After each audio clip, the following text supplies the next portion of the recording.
Hey, what's going on, guys? It's Uncle Valle in the house, and gonna do something pretty fun, because we got Wednesday Night Fights World Warrior coming up, in July, and we're kicking it off with Canada West. And who else to properly introduce the region than my man, Mortsy? Yo, hey, woo, what up, dude? How's it going, Valle? Thanks for having me. I really appreciate it. Yeah, hey, no problem, man. And thank you for entering Wednesday Night Fights like all this time, man. Like the local Wednesday Night online event is open to Canada and U.S. West, and you were one of the very most consistent players out of all of us to make top 8 and to make it with such a wild character, my man. Bang in the house. So you guys have been living in Iraq. This is one of the best Fang players here in the west coast of North America. So it's a pleasure to talk to you, Mortsy. And some of you guys that do know about Mortsy and his Fang, let's talk about something that maybe people do not know. So tell me about what your first Street Fighter game is and how you got into it. All these details, baby. Okay, so my first Street Fighter was Street Fighter 4, and I started at the very back end of it. I only knew Ultra. I started out, it was a club at my college, and one of my friends in my class introduced me to it, and because he was watching videos of, I think it was CEO that year in class, and I fell in love with it. Because I kept coming out, and my very first person, he was watching Strider. So I fell in love with Street Fighter 4, I fell in love with Abel, and that's where it all started. And the people back in Ottawa were just fantastic teachers and friends in helping me learn.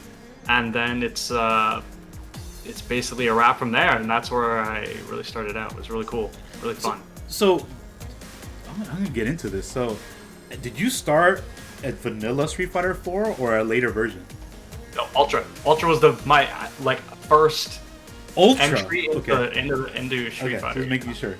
Oh, just making sure, because there's unlike Street Fighter. Well, Street Fighter 5 had like 3 versions, right? Initially, they were just gonna have Street Fighter 5, but for Street Fighter 4, you have Street Fighter 4, you have Super Street Fighter 4, you have Street Fighter 4 Arcade Edition 2013, and you have Ultra Street Fighter 4. Yep. So that's dope. That's dope. The Street Fighter 4 history is very, very important, because to many Street Fighter 5 players, Street Fighter 4 was the first one, and it has a whole different take on the game than what a lot of Street Fighter 5 players are used to. But it's actually, I think it's a pretty good foundation, because it does have a bit of execution, but it has a little bit of also creativity of what you can do with the focus, FADCs, and stuff like that. Absolutely. Yeah. You picked Abel, so you. Well, yeah. It was Abel off the bat, and then I played Vega for a while. So when you talk execution, and I was trying to do, I'm like a new player, and new players, all they do is focus on doing combos. So I'm trying to do the jab links. And I'm terrible. I have no idea what I'm doing. And it was a lot of fun. And then eventually on the back end, I switched to Guy, and that transitioned really nicely into 5, because right off the bat with Street Fighter, I played Rashid for a long time.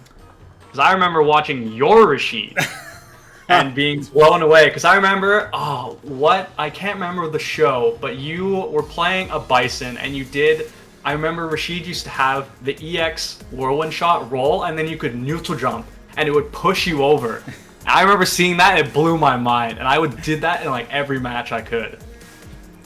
Yeah, you know how to pick them, and I think it was probably against Pinoy. He was one of our strongest Bison players. But before everybody knew that matchup, I would torment people with that character, because they didn't, nobody knew how to deal with his V trigger, his jumping off the wall. It was just kind of the Wild West. So I'm glad. Deal with it now. yeah, some people still don't know how to deal with it, but it's great that you got inspiration from there. So how did okay, how did you pivot from Rashid to Fang? Okay, that's the missing link because we just know he was the Fang player, but how did that go about? So shortly after I moved to Vancouver, I played Rashid, and I was having trouble. The logic here is bad, but I had trouble with the Colleen player here, and I was really frustrated because I felt like I was getting outranged, and I'd been dabbling with Fang a little bit, and so I tried to bring Fang out because I'm like, yeah, he outranges Colleen, that'll work, and it went incredibly poorly. I still lost.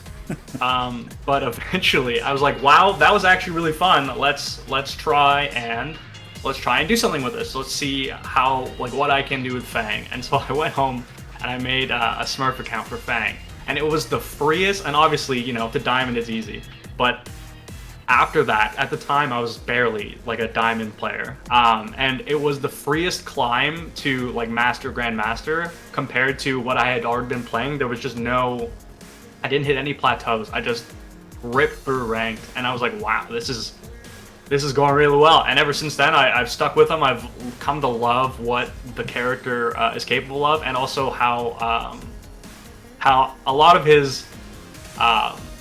what Fang is really strong at helps a lot as a crutch for me as a player. And I've really come to appreciate that. But that was basically how the transition went about. Yeah, at least in Street Fighter V, for me, I knew after that first year of playing like Ryu, even though he was actually pretty good in Season 1, that wasn't really the Street Fighter V character. Rashid was more of the Street Fighter V character. And as I saw, like, okay, corner carry, okay, you have to have good V-triggers, you have to have good corner carry, you have to have great anti-air range, right? Yeah. And like, you have to have like an anti-projectile move, or at least like an air trajectory change. So you have all these checklists of things. I'm like, yeah, that's Rashid, right? Then I got a little bored. I'm like, okay, so all right, I'm done with Rashid. I'll move on to other characters. So Fang players, I understand, like, it was extremely hard in the beginning, but you said you ripped through rank, but I didn't even take part in when Fang was really bad. Oh, wait! What season did you play him? I started with Fang in Season 3, right before Season 3.5. Oh, okay. So I dropped Rashid when he was at his best, and I picked up Fang, who was he wasn't at his worst because I think it was Season 2.5 or something, or 2.0, where he got nerfed. Mm-hmm. But and I skipped it. I jumped right into when Fang actually had a real V-trigger with V-trigger 2, and I've only been here watching him as he gets buffed and buffed and buffed. I have never seen a nerf as a Fang player. It's been fantastic. Mortsy, you're blowing my mind, bro. You're blowing. You know how to pick him, from Abel, which is pretty damn annoying and strong. You went to Rashid. You got I like that way of thinking, man. You're out of the box thinker. And also, yeah, let me ask you, why no traditional characters? It's Street Fighter, Ryu, Ken, there's a Bison, there's a Guile. Like, why not those, like, poster characters? I have a really bad habit of being, I guess, turned away from characters who are either, generally, it's more of a popularity thing. I really like to play the characters that are less played, unpopular, and that in a way, because I can be, like, the guy to make it work, and that really entices me. In Tekken I play Gigas, and it's like they're bad choices, frankly. But Fang just happened to be the one that really worked out, and it's been really fun so far. Oh, that's great. I like, again, I love that way of thinking, because when people ask me for advice, I'm like, hey, Alex, what character should I pick? Like, when I'm starting out new to fighting games, I'm like, okay. In my head, I know who, like, the top tier characters are, but I don't know if that's their type of fun. So I would be like, okay, just go by aesthetics first. Look at the character, see if you can identify with them, like a ninja character, a big buff character, an all-around character. What they do as a profession, anything that just catches your eye and interest. Because if you have a certain interest in a character, regardless of their toolset first, you're going to be more curious to figure this stuff out. Absolutely, absolutely. Yeah, yeah. And then from there, you just go from there because you know, like you play the game. It's obviously not the only character. After a while, once you figure things out, then you move on and you're like, oh, okay, I'll try this tool set, I'll try that tool set. So that's really cool to know, my man. So yeah, you talked about your history with Fang, Street Fighter, Ultra Street Fighter 4 was your first. Now let's actually talk about the World Warrior circuit. So it's coming up in July. The first one is actually coming up next week. Talk about your region, my man. Like, talk about your players. Like, who? Let us know who are the up and coming players and like who are like the top dogs right now. All right. So, I think if we're going to talk top dogs. There's really 5 or so players that come to mind who are really competitors. When you guys first announced the World Warrior.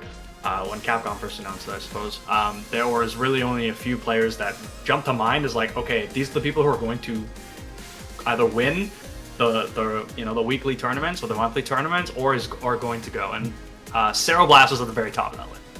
Cero is just an absurd. She's so good.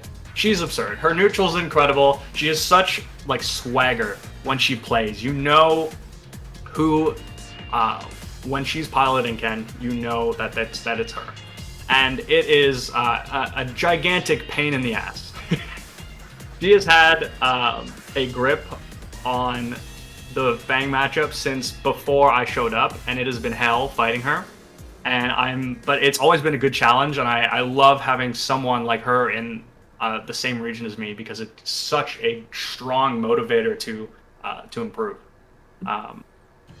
The next, myself, I'm not gonna, shy away from. I feel like I'm certainly one of the favorites to come away with this Capcom qualification. We'll get to that. Cayman, who is a jury out of Alberta, very very strong player. Jury as well has kind of seen the light now very recently. Being the big. I'm sorry to interrupt. I've played Cayman before, and jury players in the West Coast sign on in the late hours. That's the only time I have time to play these days. If I play it, I'm like, that name sounds good. Jury, say no more. Definite place. So awesome. Yeah, Cayman's really good. Really Cayman is fantastic. Another out of Manitoba, because we are the ones who have Manitoba for this thing. And that would be Slayman, assuming that he still lives there. He's a very strong Geef. I know he's dabbled with Dan a little bit, but I imagine he'll most likely be rocking the Geef. And he's very, very strong as well. Bumba Snuff, another one out of Manitoba, another Ken player. I believe his name is Muck. He's a Blanca player. I don't remember where he's from. It's Alberta. I think it's further out east. But Muck's very good as well. He's actually I feel like he's really gotten a lot better. He recently has been doing really well in the West Coast roasts on the bi-weekly tournament on Mondays. The dark horse, White Gun. Oh my god, dude! Yeah, the same reaction that. Yeah, no, we know some White Gun from 3.4 era. We know about White Gun. White Gun is the demon of online. Yeah. He is the online god. His Cammy is just absurd aggression, incredibly difficult to fight against. And if anyone is going to upset people, it's most likely going to be him. And also, like every single person I've listed so far, except like Muck, their character shits on Fang. It's like damn it. I did it to myself. Another up-and-coming player I'd like to mention or shout out is Loanator, who has really been doing well. He's really been putting in a lot of effort. At Intel, he was one of the ones to qualify for the top 4. Actually beating Cayman, which was a pretty significant upset at the time. Nice. So I'm really looking forward to seeing him play. And I guess the last one to mention, whether or not they play, Justin. Are you talking about Wong? Here, Justin's Vancouver. Yeah. So I don't know how the region stuff would work, but he's here. He lives here. No, that's actually okay. So I'm gonna break it down for you. So Justin is at 100% eligible. So you just have to be a resident, or if you have a working visa or temp work for that period of time that you're gonna live there, it's fine. Because like in the East Coast, Kudo is going to school in the East Coast. Right. But he's eligible to enter the North American region World Warrior events. So, yeah. He got, because that actually happened yesterday. And he got, I think, third. I believe he was third to Metro M, and then Ultimate Weapon picked up the W. Yeah, East Coast had such an amazing bracket. That top 8 was like a bunch of killers. Like Punk was in it. And you know he tries a lot of different characters, but you know the strength of like just that region alone, it still makes it difficult for him. Like it would force him to pick his like main characters, but he still tries. Like he plays like Ken, Vega, Karen if he wishes, but like dude, he got Ultimate Weapon, I believe, won that tournament. But yes, he did. Yeah. So and people. It's crazy that the region is so significantly deep that 2 of the people in top 8 I had never even heard of. Like it's crazy just how deep that region goes. So it's awesome. Yeah. It's cool to see. It's definitely one of the strongest regions in the world, and you know, all power to them. They literally have been grinding this game. You can see like from East Coast Street Fighter V tournaments, their players individually stream more often than all of us. So like that's for one. That tells you like the intensity of it, because they want the data. It's live data. They get the motivations. They get their followers to like cheer them on and root them on. It's a beautiful thing. So I implore more West Coast players, and I'm seeing it more to stream if you have enough bandwidth. You can learn a lot from it. But yeah. Kudos to the East and Carry Out Clash, OG Yon for running that event. But Canada West, it's coming up, and even like less than a week. What are your predictions? I know you're a player in it, but like what do you think is going to happen this first kickoff event? I think we're most likely going to see the aforementioned people break into the top 8. I think I'm pretty confident in both Cereblast and myself being consistently in the top 3 or 4. I have a hard time picturing either of us losing to people that aren't within the listed players that I mentioned before. What I'd really like to see, I'm really just looking forward to seeing our region being showcased in a very public and positive manner. Yeah, that's pretty much where my head's at. I just really want to see people come out and really put their all into such an awesome opportunity to showcase the people that are in these individual regions, and that's why the World Warrior has me so excited. It's such a fantastic showcase. Yeah, well said, Mortsy. On top of showcasing the Canada West region in the positive light, we've partnered with Vancouver Street Battle. Absolutely. So they're helping out with running the bracket because they know the players the best, and also you'll have Canadian commentators. Absolutely. Yeah, so it's going to be a full-fledged like region love. We made sure like the region as well taken care of. I'm going to be in the back ones and twos, but they'll be in the front showcase. You guys are going to put on a great show. I know it. This is how it should be. Canada is such a huge region, and being meshed with North America, a lot of things can be lost in translation. Just only people seeing like the top 3s and 4s, and it's a lot of different states, a lot of different like provinces in Canada. But now, all eyes on you guys, and I'm super happy about that. So yeah, man. That's all. I just wanted to give everybody a little bit of a primer for your first July event. Mortsy, thanks again for jumping on. Let the people know, man. Where can they find you? What are you streaming? Like what's your next local? If you're gonna go to a live event, let us know.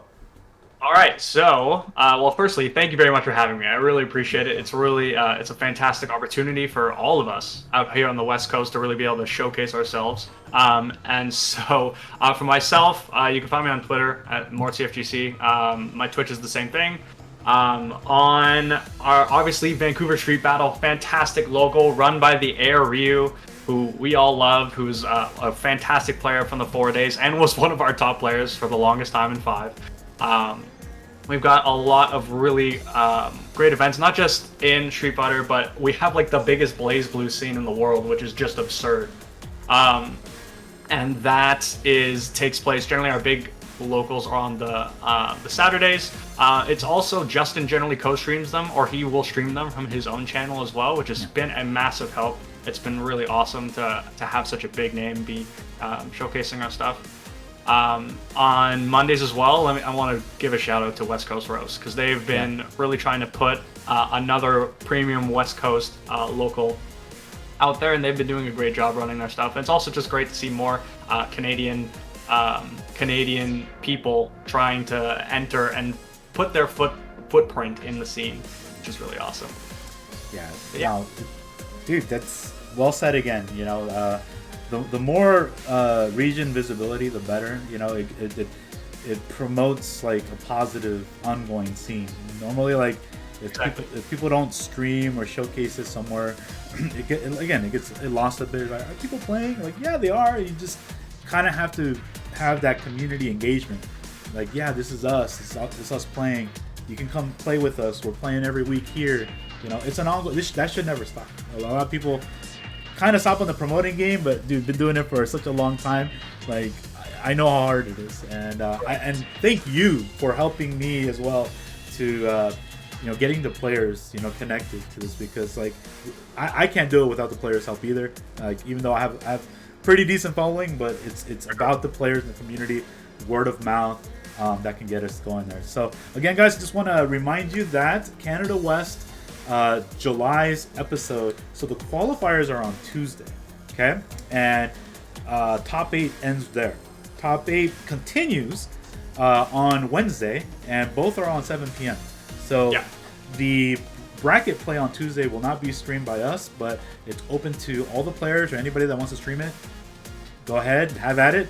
But Wednesday, Wednesday it will be top 8, 3 out of 5 the whole way, just like CPT rules. It's gonna be awesome. 7 p.m. Pacific. Don't want to miss it. Again, Mortsy, thank you so much. Thank you for having me, Ryan. We will see you in a few days, my man. Sounds good. All right, take care, bro. Have a good one.